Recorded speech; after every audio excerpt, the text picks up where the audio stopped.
Hey, what is up guys? This is Nishi from MST.TV here, back with another Market Watch episode. So it's been a pretty interesting week with the market.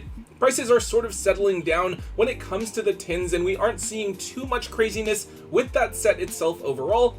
However, there's still a ton of things that are happening with Yu-Gi-Oh at the moment. The OCG had a crazy ban list, which definitely could reflect some changes that we will see here in the TCG in the future. We have Rage of the Abyss sneak peek next weekend, and the reveals going on throughout this week. And then we have new cards coming in Supreme Darkness and Crossover Breakers out in the OCG, and those will definitely affect the way that our market behaves here in the TCG as players get ready for those cards. So today we're going to go over some of the big changes that we've seen on the market this week. Let's get started.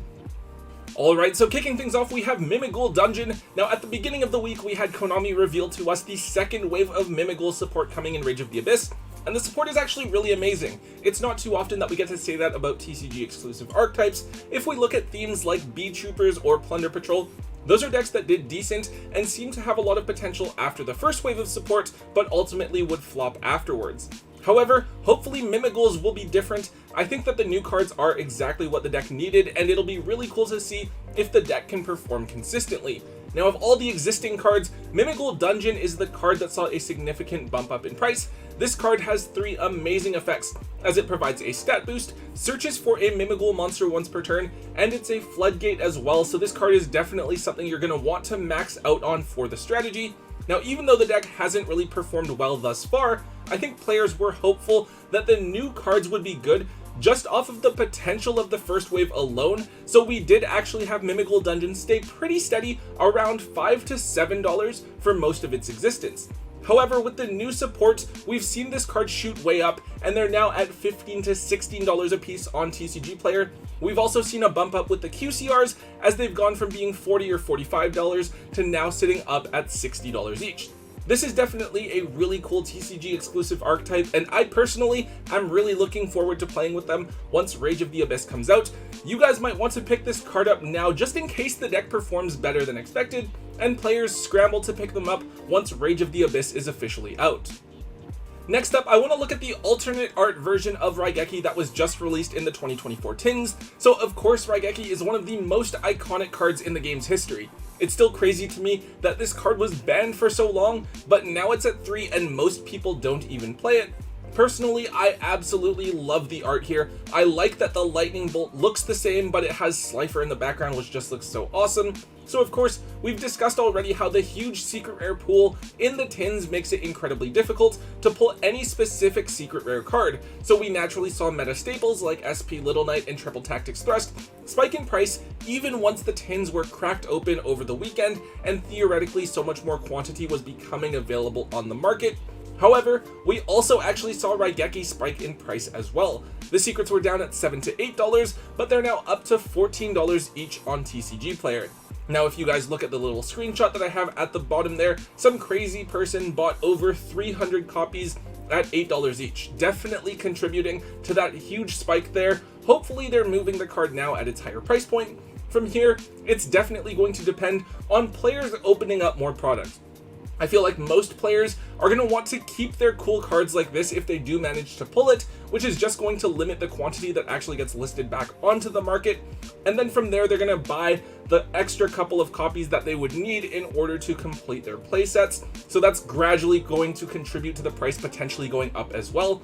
The card that I'd look at that's similar to this is definitely Harpy's Feather Duster, which also got an alternate art printing in the tins, but it's still under $10 per copy. I feel like that might be another card that could potentially get attention from players down the road, though it does have the downside of being limited, while Raigeki is at 3.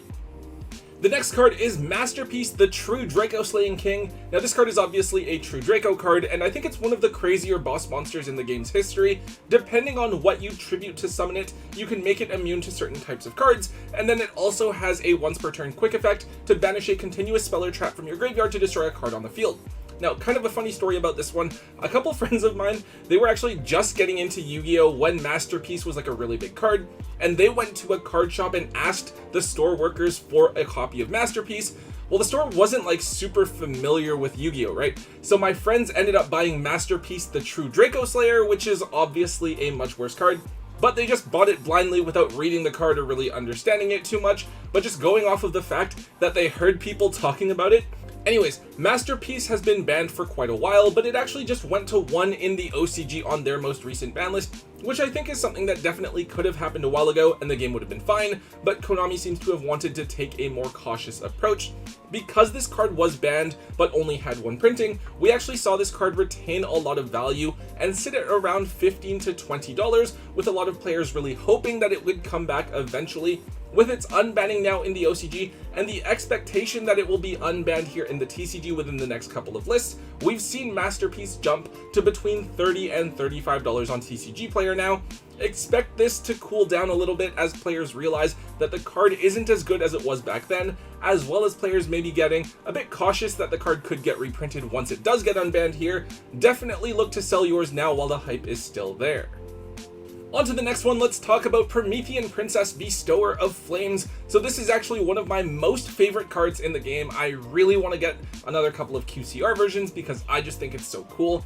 Between what it does, its art, everything about it. So of course fire decks have been really big this year, with Snake Eye and Fire King, Salamangreat, Tenpai Dragons, and Promethean Princess is a big reason why, since it's a generic Link 3 monster that can special summon any fire monster out of your graveyard, and it also does provide you with a disruption while it's in the graveyard as well.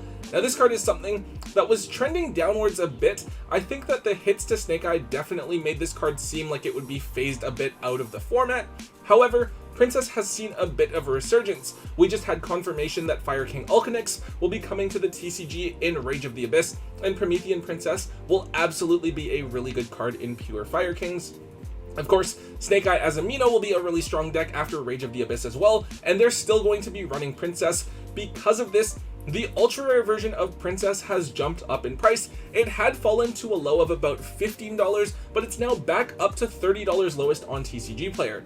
The weird thing about this is that I think players may have forgotten or overlooked the fact that Princess is actually getting a reprint in the Quarter Century Bonanza set, so it's basically going to get the Rarity Collection treatment, except it won't be available as a QCR since it already got a printing of that. So this card will definitely be extremely affordable, not too far down the road here.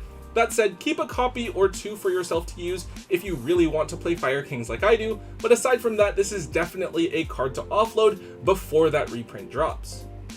This is a bit of a weird one. We have Centurion Emeth the 6th. At least I really hope that's a 6 and not like Vi, or else you guys are definitely making fun of me. Anyways, we actually saw with Centurion Auxilla that Centurion cards are trending upwards as the reprints of Trudea and Primera made 2 previously really expensive cards much more accessible. With Emeth, this is a card that was actually like the cheapest piece of the Centurion deck.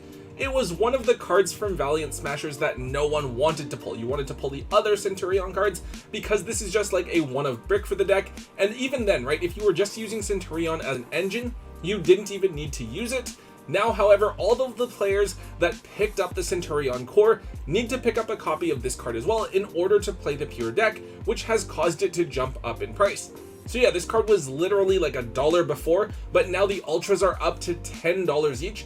The really weird thing though is that the collector's rares are still down at $13 to $15, and I don't know about you guys, but I would definitely be willing to pay $5 to get a CR instead of an Ultra for a card from a non-rarity collection set.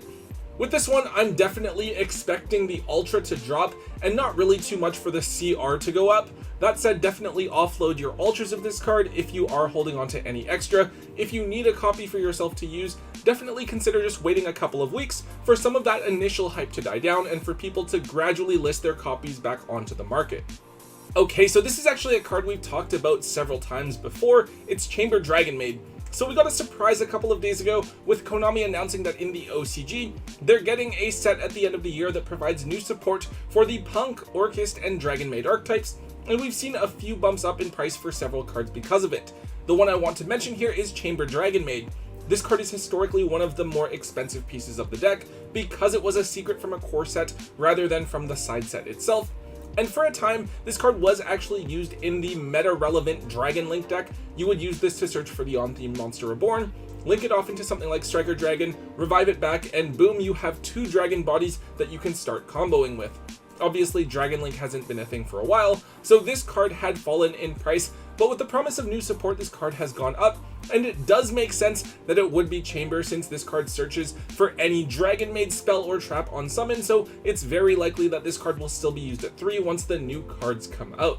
With the secret rares, they've been floating between $15 and $20 for the last year or so, but this is where the big price jump is. They've recently hit the $40 mark lowest on TCG Player, though the highest one that actually sold I think was for $35. The other version of note is the gold rare, since all of the Dragonmaid base forms were reprinted in Maximum Gold Eldorado. Though that version is at $8 now, it's been pretty steady there for a while. This one's definitely going to appeal to a lot of casual players that want to try and put together a waifu deck. At the very least, you'll want to know where your copies of this card are so that you can potentially offload them once the new support is actually revealed.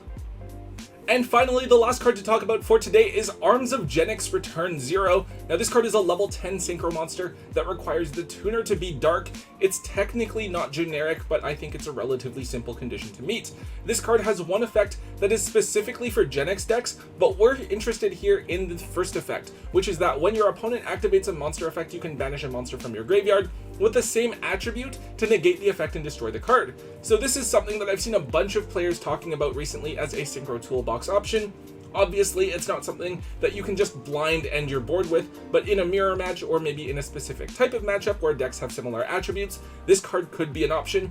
Remember, we don't have Baron or Savage in the game anymore, so even situational negates like this could be very useful down the road. This card is fairly new. It was a secret rare in Battles of Legend Terminal Revenge, but it was literally a bulk secret. I think it was 30 cents, something crazy like that. However, it's gotten a bit of attention and now sits at $2 per copy, which isn't a lot, but it's not exactly just a throwaway card anymore either. If you overlooked this card, definitely try to dig it up out of your holo bulk and maybe see if you can pick these up for $1 or so at your locals, because it definitely does seem to be getting a lot of attention for its potential applications in the future. Alright guys, that is all we have for today's video. Definitely a ton of stuff going on. I feel like this video was kind of all over the place just because there's so many things happening and so many things I want to talk about, but that is good because it means there's a lot of opportunity for us down the road, either to pick up cards or to maybe offload some stuff that we've been sitting on. Anyways guys, if you did enjoy today's Market Watch, please make sure you let me know by hitting that thumbs up button. Make sure you leave a comment in the comment section down below. Hit subscribe if you haven't already. And until next time guys, don't forget to hold on to your MST.TV.